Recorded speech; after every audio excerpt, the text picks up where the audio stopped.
ناظرین کرام، زندگی کو صرف ضروریات کی حد تک رکھو، خواہشات کی طرف مت لے کر جاؤ۔ زندگی کی ضروریات تو فقیروں کی بھی پوری ہو جاتی ہیں، مگر خواہشات تو بادشاہ لوگوں کی بھی بقایا رہ جاتی ہیں۔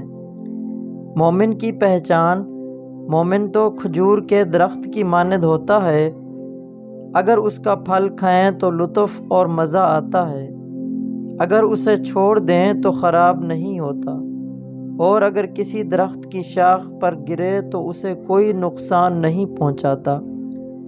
اپنی زندگی کے ہر سانس کو اس کے حوالے کر دو، جس کا پہلے ہی تمہاری سانسوں اور لمحوں پر اختیار ہے۔ لالچ ایک ایسی بلا ہے جو حق کو باطل کر کے دکھاتی ہے۔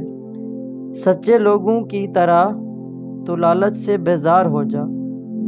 عاشق مولا کی دنیا ہی جنت ہے، کیونکہ وہ خلق کو اپنا محبوب دیکھتا ہے، اور خلق کو دیکھ کر اس کی آنکھوں کو ٹھنڈک حاصل ہوتی ہے۔ اولیاء اللہ کی وجہ سے ہی زمین و آسمان قائم ہیں۔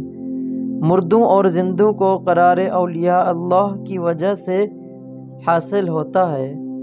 اولیاء اللہ وہ لوگ ہیں جنہوں نے اللہ عز و جل کی طلب میں اپنی اولاد و مال کی حفاظت نہیں کی اور حدود شرعیہ کو قائم رکھا۔ اولیاء اللہ لوگوں میں سے بہترین ہیں۔ اولیاء اللہ میں انبیاء کرام بھی شامل ہیں، کیونکہ ہر نبی کا ولی ہونا جزو لازم ہے، اور جب تک زمین و آسمان قائم ہیں تب تک اللہ عز و جل کی رحمت اور فیوض ان پر نازل ہوتی رہیں گی۔